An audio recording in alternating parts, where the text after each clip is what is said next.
కేంద్ర మంత్రి బండి సంజయ్ కుమారుడు భగీరథను వెంటనే అరెస్ట్ చేయాలని బీఆర్ఎస్ మహిళా విభాగం డిమాండ్ చేసింది.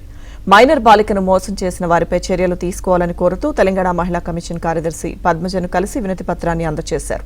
ఈ ఘటనకు నైతిక బాధ్యత వహిస్తూ బండి సంజయ్ మంత్రి పదవికి రాజీనామా చేసి క్షమాపణ చెప్పాలని డిమాండ్ చేశారు.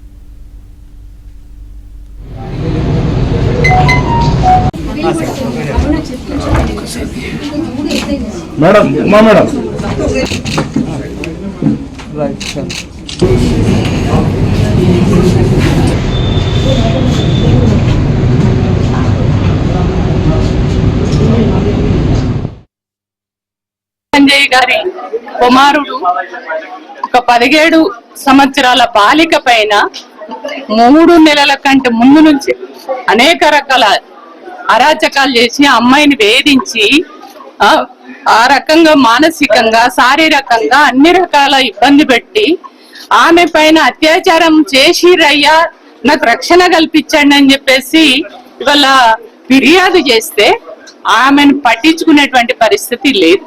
పైగా ఒక హోంశాఖ మంత్రిగా ఉన్నటువంటి ఆయన, మొత్తం దేశంలో ఉన్నటువంటి ప్రజల ప్రతినిధి ఆయన, అట్లాంటి హోదాలో ఉన్నటువంటి బండి సంజయ్ ఇవాళ ఆ అమ్మాయి ఫిర్యాదు చేసినటువంటి పరిస్థితి ఏదైతే ఉందో దాన్ని పట్టించుకోకుండా ఆమెనే బ్లాక్ మెయిల్ చేసి బెదిరించి నువ్వేం చేసుకుంటావో చేసుకో, నీ సంగతి చూస్తామని చెప్పేసి బెదిరించి భయభ్రాంతులకు గురి చేసినటువంటి పరిస్థితి. బండి సంజయ్ కూడా నైతిక బాధ్యత వహించి తక్షణమే రాజీనామా చేయాలి.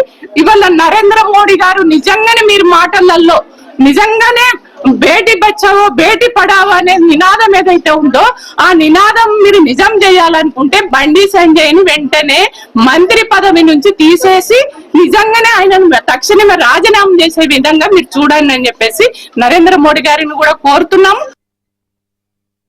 ఒక మైనర్ బాలికకు అన్యాయం జరుగుతుంది అనేసి తన స్టేట్మెంట్ ఇవ్వగానే వెంటనే సెక్షన్ ఫైల్ చేసేసి కనీసం బెయిల్ రానటువంటి సెక్షన్లు ఫైల్ చేసి 24 గంటల లోపల అరెస్ట్ చేయాల్సినటువంటి బాధ్యత ఈ రోజు పోలీసులది.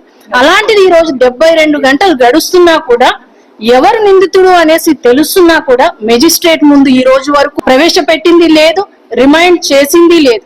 మేము బీఆర్ఎస్ పార్టీ మహిళా ఆధ్వర్యంలో ఈ రోజు మరి మహిళా కమిషన్ ని కలవడం జరిగింది.